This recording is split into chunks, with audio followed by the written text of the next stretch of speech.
दोस्तों, आपने शेर को किसी सर्कस में या फिर चिड़ियाघर में देखा ही होगा, जो बहुत शांत दिखता है। लेकिन अगर आप किसी शेर को जंगल में विचरण करते देखे तो आपको पता लग जाएगा कि ये जानवर कितना शक्तिशाली होता है, जो पलक झपकते ही बड़े से बड़े जानवर का शिकार आसानी से कर सकता है। परंतु प्रकृति के नियम बदल रहे हैं और यह जरूरी नहीं कि हर समय जंगल के राजा की जीत हो। कई मौके पर शेर को दूसरे जानवरों से उलझना भारी पड़ सकता है। तो आज के इस वीडियो में हम आपको दिखाएंगे कि यदि शेर या किसी और प्रजाति के जानवर की लड़ाई हुई हो तो क्या होगा। यदि लोमड़ी और शेर की लड़ाई की बात की जाए तो जवाब सभी जानते हैं कि शेर जीतने वाला है। इससे नहीं माना कि शक्तिशाली जानवर बुद्धि के मामले में लोमड़ी भी है। बता दे कि लोमड़ी 28 अलग अलग तरह की आवाजें निकालती है। एक स्वस्थ लोमड़ी का जीवन काल लगभग 15 सालों का होता है। लोमड़ी अपनी मंद बनने की वजह से दूसरे जीवों की मान पर कब्जा कर उन्हें अपना घर बना लेती है। लोमड़ी की नाक नोकीली और पूंछ झबरी और आंखें बड़ी तेज होती है। लोमड़ी तेजी से दौड़ लगाने में माहिर होती है और यह 30 से 35 किलोमीटर प्रति घंटे की रफ्तार से दौड़ सकती है। एक मादा लोमड़ी एक समय 2 से 5 बच्चों को जन्म दे सकती है और वे इस वक्त सबसे ज्यादा खतरनाक होती है। आपको ये जानकर हैरानी होगी कि लोमड़ी पेड़ों पर भी शिकार कर सकती है, क्योंकि यह पेड़ों पर चढ़ने में माहिर होती है।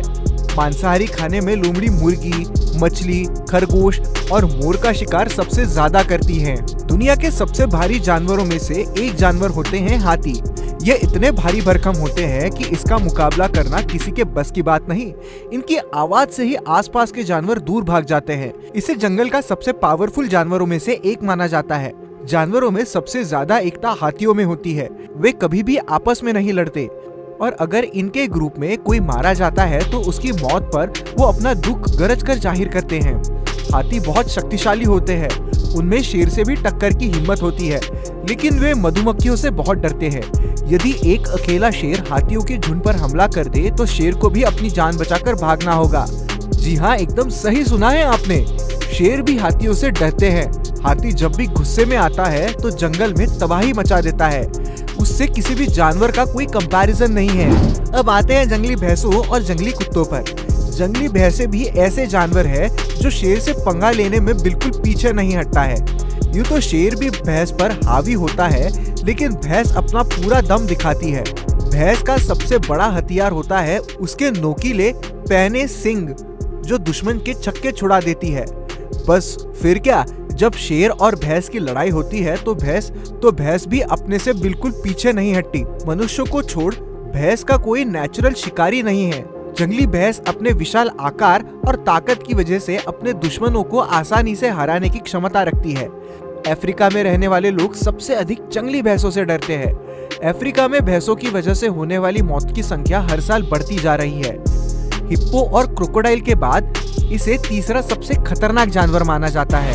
अब आते हैं एक ऐसे जानवर पर जो शेर का शिकार छीन कर खा जाता है, और यदि वह जानवर झुंड में होते हैं तो शेर का शिकार भी कर सकता है। जी हाँ, हम बात कर रहे हैं लकड़बग्घे की। लकड़बग्घा एक मांसाहारी स्तनधारी जानवर है जो कुत्ते के समान दिखता है। हालांकि ये कुत्ते के परिवार से किसी भी रूप से संबंधित नहीं होता। इन्हें पर्यावरण का सफाई कर्मी भी कहा जाता है, क्योंकि मरे हुए पशुओं का सड़ा गला मांस खा जाते हैं और हड्डियां तक नहीं छोड़ते। लकड़बग्घा खाना बर्बाद नहीं करता, वो जानवरों की हड्डियों से लेकर खूर तक खा जाता है। लकड़बग्घा अपना बचा हुआ भोजन जल विवर पर छुपाने में रखते हैं। लकड़बग्घा समूह में रहने वाला जानवर है और इन समूहों को क्लैन कहा जाता है। प्रजाति अनुसार उनके समूहों का आकार छोटा बड़ा होता है। चिट्टीदार लकड़बग्घा काफी सामाजिक होते हैं और समूह में रहते हैं, और इनके समूह में 80 तक सदस्य हो सकते हैं। कभी एकांत प्रिय समझने जाने वाले धारीदार लकड़बग्घा वास्तव में छोटे समूह में रहते हैं। हालांकि वे भोजन की तलाश में अकेले ही घूमते हैं। दोस्तों, आज के लिए इतना ही। आपको यह वीडियो कैसा लगा? अगर पसंद आया तो लाइक कर दे और हमें कमेंट करके जरूर बताएं आपको इनमें से कौन सी फाइट सबसे बढ़िया लगी। इसके साथ चैनल को सब्सक्राइब भी कर देना। मिलते हैं अगले वीडियो में।